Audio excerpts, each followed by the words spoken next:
ध्वनि को लेकर के ये कब से रिसर्च चला था और किस तरह ये कब संपन्न हुआ और कब कॉपीराइट मिला आपको? ये 1992 की बात है कि मैं विशापहार स्तोत्र पढ़ रहा था। विशापहार स्तोत्र जो है वो 8वीं-9वीं शताब्दी में, आज से 1200 वर्ष पूर्व हमारे यहाँ एक महाकवि हुए धनंजय। वो केवल कवि ही नहीं थे, उनकी चर्या मुनियों जैसी थी। तो उन्होंने इस स्तोत्र को उस समय लिखा। वे तो बहुत बड़े भक्त थे, लेकिन उनके पुत्र को एक बार अचानक सांप ने काट लिया। तो उनकी पत्नी ने घर पे खबर भेजी कि तुम आओ। वे पहुंच नहीं पाए मंदिर, तो पत्नी नाराज़ होकर और उस पुत्र को वहीं पे मंदिर के सामने लिटा के चली गई। वे बाहर निकले, उन्होंने कहा अगर ऐसा हुआ तो धर्म की बहुत बड़ी अवहेलना हो जाएगी।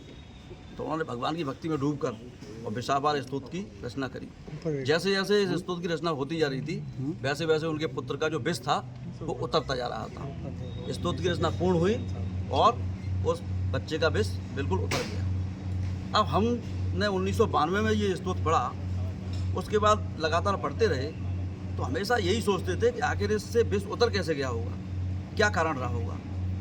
तब हमने इसका विज्ञान समझा तो पता चला कि उसमें कुछ ऐसे महाकवि धनंजय जी ने ऐसे शब्दों का प्रयोग किया कि उनसे निकलने वाली ऊर्जा की जो तरंगें थीं, उन्होंने विष प्रभाव पर काम किया और उससे उस बच्चे की ध्वनि चिकित्सा हुई, जिसे आज वर्तमान में साउंड थेरेपी कहते हैं। और ये साउंड थेरेपी जो है इस वक्त बड़ी से बड़ी बीमारियों में, हमारा जो एम्स है दिल्ली का, हरियाणा का एम्स है और बड़े बड़े हॉस्पिटल हैं, उनमें अच्छे स्तोत्र की स्वर लहरियों पर ध्वनि बना के, और वो ध्वनि इतनी बढ़िया बनाई जाती है कि वो उससे वो चिकित्सा शुरू हो जाती है और वो उन रोगों पे इस तरह प्रभाव करती है। तो जब हमने इसको पढ़ा अच्छी तरह और फिर सारे वैज्ञानिक दृष्टिकोणों से इस पर शोध किया, तो पता चला कि इसमें इस स्तोत्र में पूरा ऐसा विज्ञान भरा हुआ है जिससे हर रोग पर ध्वनि चिकित्सा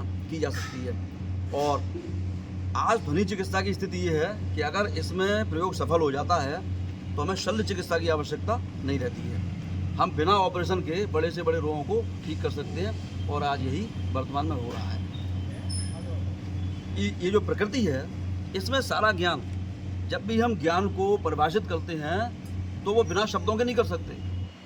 हम किसी भी ज्ञान को परिभाषित करने के लिए शब्दों का प्रयोग करते हैं और उन शब्दों में ऐसी क्षमता होती है कि या तो उनसे आप भला कर लो या उनसे आप बुरा कर लो। एक शब्द में परमाणु के विस्फोट जितनी क्षमता होती है, विध्वंसक क्षमता, और एक शब्द में ऐसी ही रोगों के निदान की क्षमता होती है।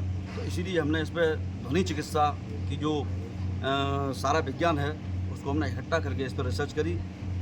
पूरे में कहीं ऐसी रिसर्च हुई नहीं थी अब तक, तो सरकार ने इस पर, ये केवल गुरुदेव का आशीर्वाद हमें 4-5 महीने पहले मिला इस पर, और गुरुदेव ने कहा कि आप रिसर्च को आगे बढ़ाओ। लेकिन वास्तव में तो ये है कि इस स्तोत्र को हम बचपन से पढ़ रहे हैं। ये जैन समाज में प्रतिदिन पढ़ा जाने वाला स्तोत्र है और इसकी क्षमता पूरी चिकित्सा निदान से भरपूर है।